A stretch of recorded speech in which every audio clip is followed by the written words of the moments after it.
La lluvia caía con insistencia sobre las calles empedradas de Ciudad de México, transformando el bullicio habitual en un murmullo ahogado. Ana caminaba apresurada por la avenida Insurgentes, con el paraguas luchando contra el viento, que lo volteaba una y otra vez. Sus tacones chapoteaban en los charcos, y el agua se colaba por los bordes de su abrigo, empapando su blusa blanca, hasta que se adhería a su piel como una segunda capa de frustración. Hacía 3 meses que todo había terminado, pero el dolor aún le apretaba el pecho como una garra invisible. 35 años, una vida entera invertida en un matrimonio que se desmoronó como un castillo de naipes bajo la tormenta.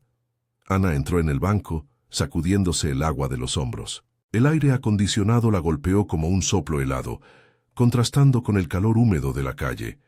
Se acercó al mostrador con paso firme, aunque sus manos temblaban al sacar la documentación. «Quiero cancelar todas las tarjetas de crédito conjuntas», dijo al empleado. Una mujer de mediana edad con gafas gruesas y una sonrisa profesional que no llegaba a sus ojos. La voz de Ana salió más ronca de lo que esperaba, como si las palabras hubieran estado atascadas en su garganta durante semanas. La empleada revisó los papeles con meticulosidad. «¿Está segura, señora? Estas tarjetas están a nombre de usted y su esposo, Carlos Ramírez. Cancelarlas afectará su historial crediticio compartido». Ana sintió un nudo en el estómago al oír su nombre. Carlos, el hombre con quien había compartido 15 años de risas, viajes y sueños rotos, el mismo que ahora planeaba una boda con su amante, esa joven abogada de ojos vivaces que había conocido en la oficina. «Sí, estoy segura», respondió Ana, enderezando la espalda. «El divorcio ya está firmado. No quiero deudas que nos unan más». Mientras esperaba la confirmación, Ana se sentó en una de las sillas plásticas del vestíbulo, mirando por la ventana cómo los autos pasaban salpicando agua. Recordaba el día en que todo cambió. Fue una noche de julio, sofocante, con el zumbido de los ventiladores luchando contra el calor del verano mexiquense. Carlos llegó tarde como siempre, oliendo a perfume barato y excusas. «Es trabajo, mi amor», le dijo, besándola en la frente como si eso borrara la marca de lápiz labial en su cuello de camisa. Pero Ana no era tonta. Había visto los mensajes en su teléfono, las fotos borrosas de cenas románticas en restaurantes que nunca habían visitado juntos. «Dime la verdad», le suplicó ella esa noche, con lágrimas rodando por sus mejillas, mientras el ventilador giraba perezosamente sobre sus cabezas. Él lo admitió todo.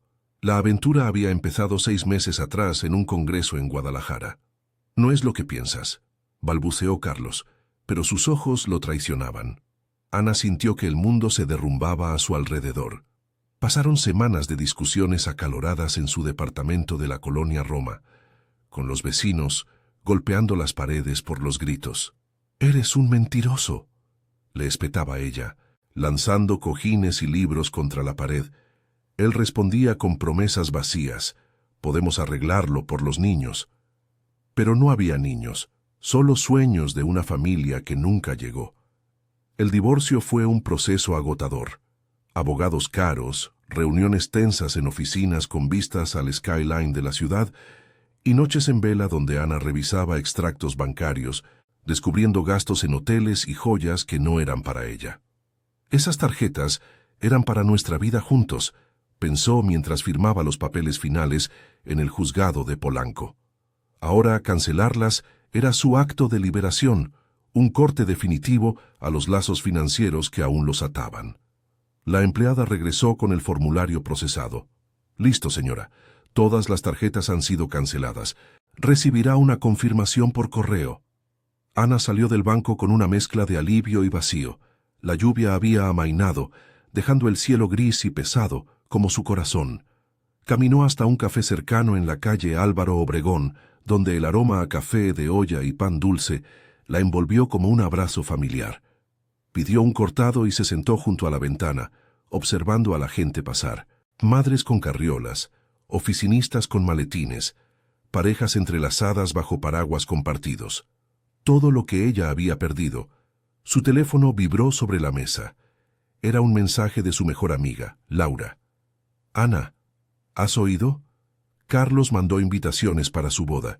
Es el próximo mes en el Salón de los Jardines de Chapultepec. ¿Vas a ir? Ana sintió un escalofrío. La boda. La idea de ver a Carlos casándose con esa mujer, la que había destruido su mundo, le revolvía el estómago. Pero algo en ella se encendió, una chispa de rabia contenida. ¿Por qué no?, respondió al mensaje. Tal vez sea hora de cerrar el capítulo. Recordó las tardes en que planeaban su futuro, sentados en el balcón de su casa en Coyoacán, con el sol filtrándose a través de las bugambillas. Carlos le prometía el mundo. Viajes a la playa en Cancún, una casa más grande, una vida sin preocupaciones. Pero todo era ilusión. Ahora él reconstruía su vida con otra, mientras ella lidiaba con facturas acumuladas y un trabajo como editora en una revista local que apenas pagaba lo suficiente para sobrevivir. Sus colegas la miraban con lástima, susurrando «Pobre Ana» en las pausas para el café. Pero ella no quería piedad. Quería justicia o al menos una forma de reclamar su dignidad. De camino a casa, en el metro abarrotado de la línea 1, Ana se apoyó contra la puerta, dejando que el traqueteo del vagón adormeciera sus pensamientos. El anuncio de la boda resonaba en su mente. Iba a ir, sí, no por masoquismo, sino para recordarle a Carlos lo que había perdido. Y en ese momento, mientras el tren emergía a la superficie y la luz del atardecer teñía el cielo de naranja, una frase se formó en sus labios, una que había guardado como un secreto afilado.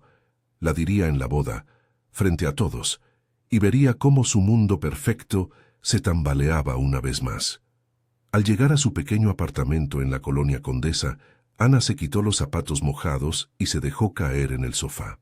El lugar estaba lleno de recuerdos, fotos de viajes a Oaxaca, un jarrón que compraron en un mercado de artesanías, pero también vacío, con cajas de mudanza a medio desempacar desde que él se fue. Llamó a Laura. «Necesito tu ayuda», dijo con voz temblorosa. «Voy a esa boda y quiero que sea inolvidable». Laura rió al otro lado de la línea. «Cuenta conmigo, amiga. Vamos a hacer que se arrepienta». Esa noche, mientras la ciudad se iluminaba con las luces de los autos y los neones, Ana durmió por primera vez sin pesadillas. La cancelación de las tarjetas era solo el comienzo. La verdadera venganza, o quizás la redención, vendría en esa boda bajo los jacarandas de Chapultepec. Y su frase, esa simple frase, sería el clavo en el ataúd de su pasado compartido. Los días siguientes transcurrieron en un torbellino de emociones para Ana, como si la ciudad misma conspirara para recordarle su nueva realidad. El sol de octubre en Ciudad de México se filtraba a través de las persianas de su apartamento en la Condesa, tiñendo las paredes de un dorado melancólico que contrastaba con el desorden acumulado. Pilas de ropa sin lavar, facturas pendientes sobre la mesa del comedor y un calendario marcado con cruces rojas que señalaban las fechas del divorcio. Ana se levantó temprano esa mañana, con el aroma del café recién molido llenando el aire, pero su estómago se revolvió al pensar en el plan que había esbozado con Laura la noche anterior. «Vamos a entrar con estilo», le había dicho su amiga por teléfono, con esa energía contagiosa que siempre la sacaba del pozo. Un vestido que lo deje boquiabierto, y esa frase tuya como el golpe final. Ana se miró en el espejo del baño, donde el vapor del agua caliente empañaba su reflejo. Tenía ojeras profundas, fruto de noches interrumpidas por sueños, donde Carlos la abandonaba una y otra vez en medio de un mercado abarrotado de la Merced. «No más», murmuró para sí misma, aplicando corrector bajo los ojos. Tenía 35 años, no era una víctima, era una mujer que reconstruía su vida pedazo a pedazo. Bajó a la calle, donde el tráfico de la avenida Ámsterdam rugía como un río interminable de claxones y escapes. El aire olía a gasolina y a los tacos de canasta que un vendedor ambulante ofrecía desde su carrito, atrayendo a oficinistas apresurados. Ana caminó hasta el mercado de la colonia, buscando inspiración en los colores vibrantes de las frutas y las telas. Laura la esperaba en una tiendita de ropa vintage en la calle de Ámsterdam, un rincón escondido entre cafés hipsters y galerías de arte. Era una mujer robusta, de risa estruendosa y cabello corto teñido de rojo, que había sido su ancla durante el divorcio. «Aquí estás, mira esto», exclamó al verla entrar, sosteniendo un vestido negro ceñido, con escote sutil y falda que caía en ondas elegantes. «Te va a quedar perfecto. Imagínalo. Entras al salón, todos te miran, y Carlos se pone pálido». Ana lo tomó en sus manos, sintiendo la tela suave contra la piel. Era caro, más de lo que podía permitirse ahora que las tarjetas estaban canceladas y su sueldo de editora en la revista apenas cubría el alquiler. «No sé, Laura. ¿Y si parezco patética? ¿Y si él ni siquiera me nota?» Su amiga la abrazó con fuerza, ignorando las miradas curiosas de las clientas. «¿Patética tú? Eres la que lo deja en ridículo. Recuerda lo que hizo. Te engañó con esa tipa Isabela, la que parece salida de un catálogo de modelos.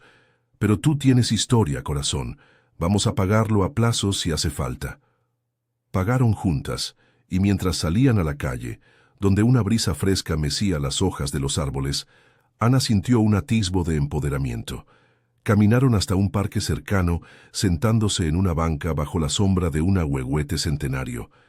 El sol calentaba sus rostros, y niños jugaban en la arena, sus risas un recordatorio de lo que nunca tuvo con Carlos. «Cuéntame más de esa frase», pidió Laura, sacando un termo con atole de chocolate que compartieron. Ana dudó, mordiéndose el labio. La idea había surgido en una de esas noches solitarias, revisando viejos correos electrónicos donde Carlos le juraba amor eterno. «Es simple, pero le dolerá». «Diré, cancelé todas las tarjetas después del divorcio, Carlos. Ahora paga tu propia luna de miel». Laura soltó una carcajada que atrajo miradas. «Brutal. Lo vas a destrozar frente a todos sus amigos snobs. Pero, ¿estás lista para las reacciones? Su familia te odia desde el escándalo». Ana asintió, aunque un nudo de ansiedad se formó en su pecho. La familia de Carlos, con su casa en las Lomas y tradiciones de cenas dominicales en Polanco, siempre la había visto como la intrusa de clase media. Esa tarde, el obstáculo llegó de forma inesperada. Mientras Ana regresaba a casa en el autobús RTP, su teléfono sonó con un número desconocido. Era el contador de la revista, un hombre seco llamado Roberto. «Ana, necesitamos hablar. Tus gastos en la última edición superaron el presupuesto. Si no ajustas, podría haber recortes». Colgó con el corazón acelerado, el bus traqueteando por las calles congestionadas de la colonia Roma. ¿Cómo iba a costear el vestido, el peinado, el taxi hasta Chapultepec? Se sentía atrapada, como si el divorcio no solo le hubiera quitado un marido, sino también su estabilidad. Lloró en silencio, mirando por la ventana cómo el sol se ponía detrás de los edificios, pintando el cielo de rosas y naranjas que parecían burlarse de su tristeza. Al llegar a su apartamento, encontró una carta en el buzón, una invitación formal a la boda, impresa en papel grueso, con detalles en dorado. «Señorita Ana López, su presencia es solicitada en la unión de Carlos Ramírez e Isabela Vargas, el 15 de noviembre en los jardines de Chapultepec». El sarcasmo la invadió. ¿Por qué la invitaban? ¿Piedad? ¿O para restregarle su nueva vida? La arrugó en su puño, pero no la tiró. En cambio, la colocó en la mesa, junto a una foto vieja de ella y Carlos en Teotihuacán, sonrientes bajo el sol abrasador. Esa noche, Ana llamó a su hermana mayor, Marta, que vivía en Guadalajara pero había prometido visitarla. «Hermana, ¿crees que soy una tonta por ir?», preguntó acurrucada en el sofá con una manta raída.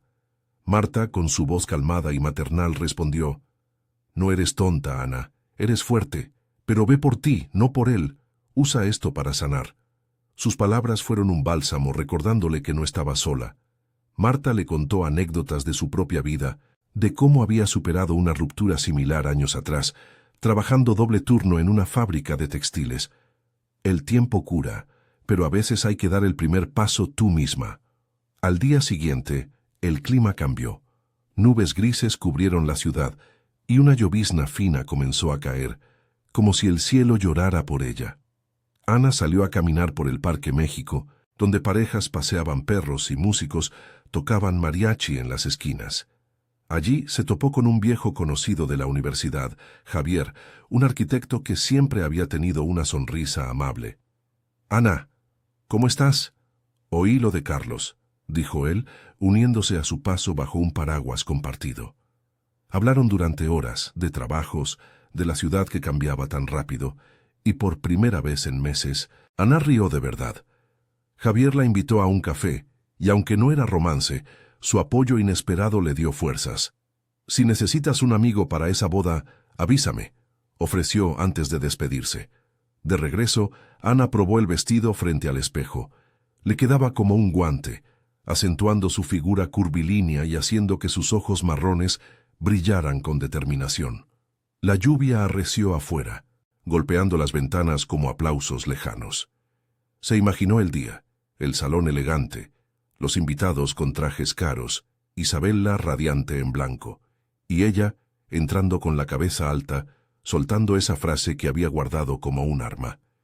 Pero en el fondo, sabía que no era solo venganza, era su forma de decir adiós, de empezar de nuevo.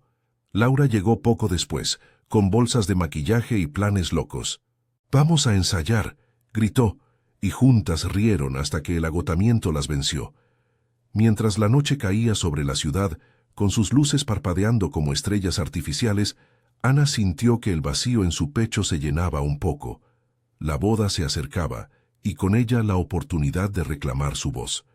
Pero un mensaje de Carlos llegó de repente. «Ana, hablemos antes, no hagas una escena». Su pulgar tembló sobre la pantalla. ¿Responder?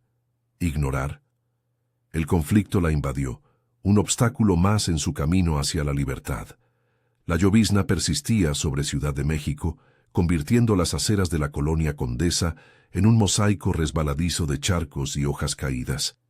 Ana sostenía el teléfono en la mano, el mensaje de Carlos iluminando la pantalla como un recordatorio punzante en la penumbra de su apartamento. «Ana, hablemos antes, no hagas una escena». Sus palabras la golpearon como un eco de las discusiones pasadas, aquellas noches en que él intentaba suavizar sus mentiras con promesas vacías. El corazón le latía con fuerza, un pulso irregular que se mezclaba con el golpeteo de la lluvia contra el vidrio. ¿Qué escena? ¿Acaso no era él quien había convertido su matrimonio en un espectáculo de traición? Se dejó caer en el sofá, el vestido negro aún colgado en el perchero como una armadura a medio forjar. El aroma a humedad se colaba por las rendijas de la ventana, y el tráfico lejano de la avenida Ámsterdam rugía como un lamento colectivo de la ciudad. Ana borró el mensaje sin responder, pero la duda se instaló en su mente como una niebla espesa. ¿Y si él tenía razón? ¿Y si su plan solo la hacía ver desesperada? Sacudió la cabeza recordando las palabras de Marta: «Ve por ti, no por él». Pero el obstáculo era real. Carlos siempre había sido maestro en manipular su culpa, en hacerla dudar de su propia rabia. Al día siguiente, el cielo se abrió en un sol tímido que filtraba rayos dorados entre las nubes, secando las calles y trayendo un bullicio renovado a la colonia. Ana salió temprano, con el bolso cruzado al hombro y una determinación que le tensaba los músculos. Tenía una reunión en la revista, en un edificio viejo de la calle Donceles, donde el aire olía a papel envejecido y café quemado. Subió las escaleras crujientes hasta la redacción, un caos organizado de escritorios abarrotados y computadoras zumbantes. Su jefa, una mujer enérgica llamada Carmen, la esperaba con una pila de pruebas en la mano. «Ana, siéntate. Roberto me contó lo del presupuesto. Necesito que recortes el 20% en la próxima edición. Tus artículos sobre cultura local son buenos, pero el dinero manda». Ana se sentó, sintiendo el peso de la crítica como una losa sobre el pecho. El divorcio ya la había dejado con deudas acumuladas. El alquiler atrasado, facturas de luz que se apilaban como reproches. «Carmen, lo intentaré, pero estoy pasando por mucho. El divorcio, ya sabes». Su voz salió entrecortada y las lágrimas amenazaron con brotar. Carmen la miró con una mezcla de empatía y pragmatismo, ajustándose las gafas. «Todos pasamos por algo, Ana, pero aquí, El trabajo es lo que te mantiene a flote. Habla con Roberto. Quizás pueda darte un adelanto. Salió de la oficina con las manos temblorosas. El sol ahora abrasador reflejándose en los vidrios de los autos estacionados. Caminó por el centro histórico, donde el zócalo bullía de vendedores de elotes y turistas con cámaras, pero para ella todo parecía un borrón de ruido y calor sofocante. De regreso en la Condesa, Laura la encontró en un café de la calle Nuevo León, con una taza de chocolate caliente frente a ella. El lugar estaba lleno de estudiantes con laptops y parejas murmurando en mesas vecinas. El aroma a vainilla y canela envolviéndolas como un consuelo efímero. «¡Ey, cara de funeral! ¿Qué pasa?», preguntó Laura, sentándose con un suspiro y pidiendo un pan de elote. Ana le contó todo. El mensaje de Carlos, la presión en el trabajo, la frase que ahora le parecía una estupidez infantil. «Siento que no puedo más. ¿Y si no voy? ¿Y si lo dejo ganar?». Laura tomó su mano, sus uñas pintadas de rojo contrastando con la palidez de Ana. «No, amiga. Eso es lo que él quiere. Que te escondas. Recuerda por qué lo haces. No es venganza, es cierre. Y yo voy contigo. No estás sola». Sus palabras fueron un ancla en la tormenta emocional de Ana. Juntas planearon los detalles. El peinado recogido para resaltar su cuello, el maquillaje sutil que acentuara sus ojos y el momento exacto para soltar la frase durante el brindis, cuando todos estuvieran eufóricos. «Imagina sus caras», rió Laura, imitando la expresión de Carlos con una mueca exagerada. Ana sonrió por primera vez ese día, el calor del chocolate extendiéndose por su pecho como una calidez olvidada. Pero el obstáculo laboral persistía. Esa tarde, Roberto la llamó a su cubículo, un rincón polvoriento con vistas a un patio interior donde palomas arrullaban. «Mira, Ana, el adelanto es posible, pero necesito que entregues un artículo extra para el viernes, sobre bodas en la ciudad, irónicamente». Ella tragó saliva, el tema pinchando como una espina. «Lo haré», prometió, aunque la idea de escribir sobre amor la revolvía el estómago. Mientras el sol se ponía, tiñendo el cielo de un rojo intenso que se reflejaba en los charcos residuales, Ana caminó hasta el Parque España. El aire era fresco, cargado del perfume de jazmines y el sonido distante de un mariachi tocando Cielito Lindo en una esquina. Se sentó en un banco, observando a una familia picnicar bajo los árboles, padres riendo, niños correteando con globos. El vacío de no tener eso con Carlos la invadió de nuevo, pero esta vez mezclado con una resolución creciente. Sacó su teléfono y por impulso respondió el mensaje de él. «No hay nada que hablar, Carlos. Nos vemos en la boda». Envió el texto y apagó el aparato, sintiendo un alivio liberador, como si se hubiera quitado una capa de piel muerta. Esa noche, Marta llegó de Guadalajara en un vuelo nocturno, aterrizando en el aeropuerto con una maleta llena de tamales caseros y abrazos firmes. El taxi las llevó de vuelta a la Condesa bajo un cielo estrellado, las luces de la ciudad parpadeando como promesas. En el apartamento, Marta preparó cena. Chiles rellenos con el sazón de su tierra, el vapor subiendo en espirales aromáticas. «Mírate, Ana, has cambiado. Antes te habrías derrumbado, ahora luchas». Hablaron hasta tarde, recordando infancia en un pueblo de Jalisco, donde las fiestas patronales unían a la familia con música y rezos. Marta compartió su propia historia de superación. «Después de mi ruptura, empecé un negocio de costura. Tú puedes hacer lo mismo. Usa esta boda como trampolín, no como fin». El apoyo de su hermana disipó parte de la ansiedad, reemplazándola por una fuerza tranquila. Al día siguiente, con el clima soleado y un viento ligero que mecía las banderas en las calles, Ana entregó el artículo a Roberto. «Está bien escrito», admitió él sorprendido. «El adelanto es tuyo». El dinero alivió la presión inmediata, permitiéndole pagar el vestido y un taxi lujoso para el día D. Javier, el amigo de la universidad, se unió al plan inesperadamente. La llamó para ofrecerse como escolta moral. «No quiero que vayas sola a ese circo», dijo con su voz cálida, y Ana aceptó, agradecida por la red de apoyo que se tejía a su alrededor. Los días previos a la boda transcurrieron en una vorágine de preparativos y reflexiones. Ana visitó un salón en Polanco para un manicure, donde el bullicio de mujeres charlando sobre novios y viajes la hizo sentir parte de algo normal, humano. La ciudad parecía conspirar a su favor. Un arcoíris fugaz después de una lluvia breve, el aroma a flores frescas en el mercado de San Juan. Pero la noche antes del evento, el conflicto interno resurgió. Acostada en la cama, con Marta durmiendo en el sofá, Ana ensayó la frase frente al espejo del baño.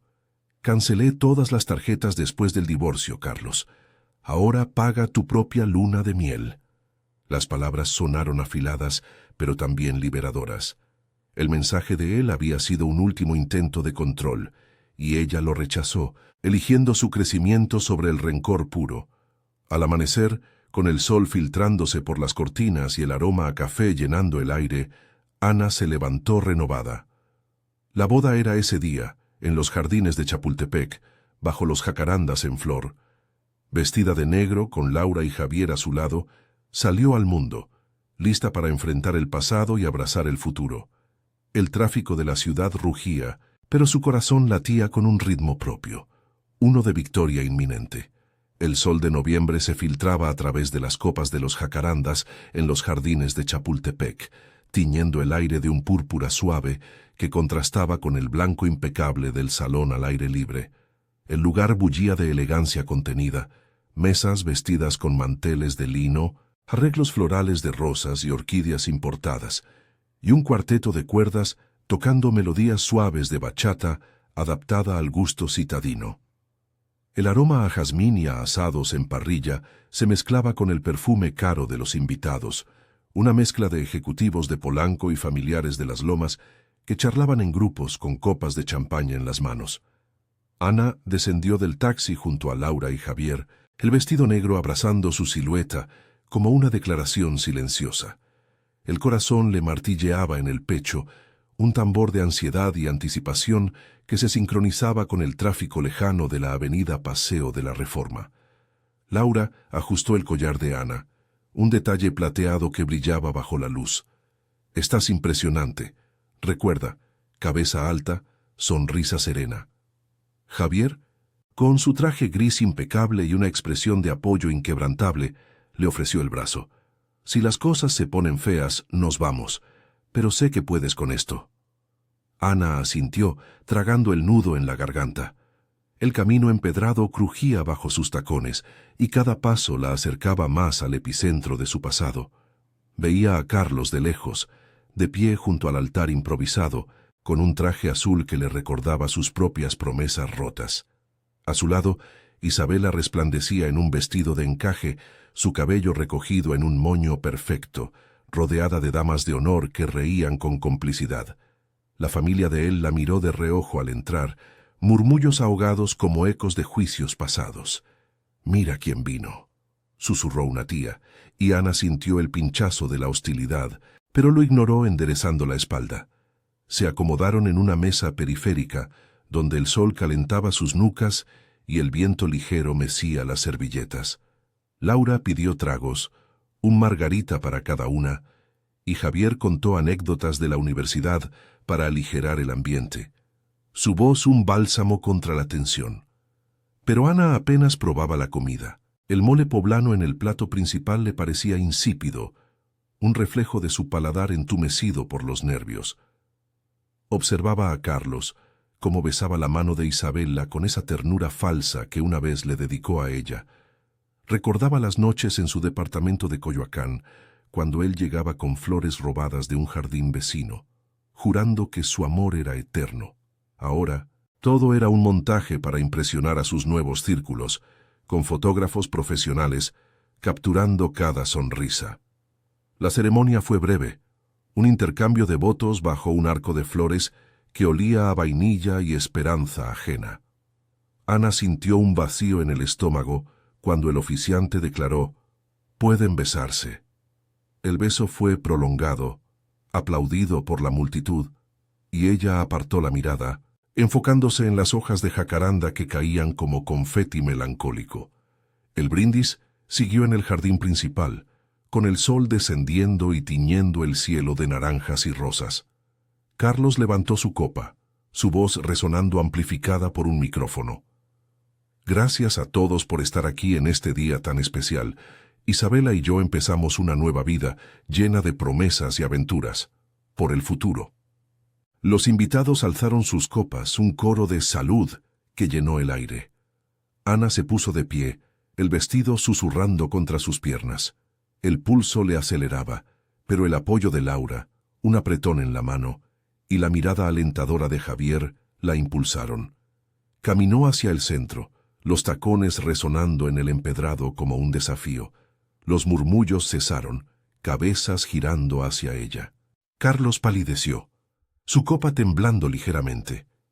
«Ana, ¿qué haces?», murmuró, pero ella ignoró el pánico en sus ojos. Tomó el micrófono que un mesero le tendió, sorprendido, y su voz salió clara, ronca por la emoción contenida. «Felicidades, Carlos. Cancelé todas las tarjetas después del divorcio. Ahora paga tu propia luna de miel». El silencio fue ensordecedor, roto solo por el viento que agitaba las flores. Isabela frunció el ceño, su mano aferrando el brazo de Carlos, mientras la familia de él intercambiaba miradas de escándalo. Un primo soltó una risa nerviosa, pero la mayoría se quedó petrificada, el champán olvidado en sus copas. Carlos balbuceó: «Ana, por favor, no es el momento». Pero ella lo miró directamente, los ojos marrones brillando con una mezcla de rabia y liberación. «Sí lo es mi cierre, disfruten su día». Dejó el micrófono y giró sobre sus talones, caminando de vuelta a su mesa con el corazón latiendo en libertad. Laura la abrazó al llegar, susurrando: «Lo hiciste, eres una reina». Javier sonrió, orgulloso. «Salimos de aquí, hay un mundo esperándonos». Mientras se dirigían a la salida, Ana sintió las miradas clavadas en su espalda, pero no el peso de antes. Era un alivio, como desprenderse de cadenas invisibles. El sol se ponía ahora, proyectando sombras largas sobre los jardines, y el aroma a tierra húmeda la envolvió. En el taxi de regreso, con Laura charlando animadamente y Javier bromeando sobre la cara de Carlos, Ana miró por la ventana. La ciudad se desplegaba ante ella, las luces de Reforma encendiéndose como estrellas, el bullicio de vendedores en las esquinas, la promesa de una noche fresca en la Condesa. Al llegar a su apartamento, Marta las esperaba con una botella de mezcal y tamales recalentados. «Cuéntalo todo», exigió, y Ana lo hizo, riendo por primera vez de verdad al revivir el momento. El obstáculo final, esa duda que Carlos había sembrado con su mensaje, se había disuelto en el acto de hablar. No era venganza pura, era su voz, reclamada en medio del caos que él había creado. Esa noche, mientras la ciudad dormía bajo un manto de estrellas, Ana se acostó exhausta pero renovada. El divorcio la había roto, pero sus amigos, su hermana y su propia valentía la estaban reconstruyendo. Mañana escribiría ese artículo sobre bodas, pero desde un ángulo nuevo, no de pérdida sino de renacimiento. La frase había sido el clavo final, y ahora el ataúd de su pasado se cerraba para siempre, dejando espacio para un futuro propio.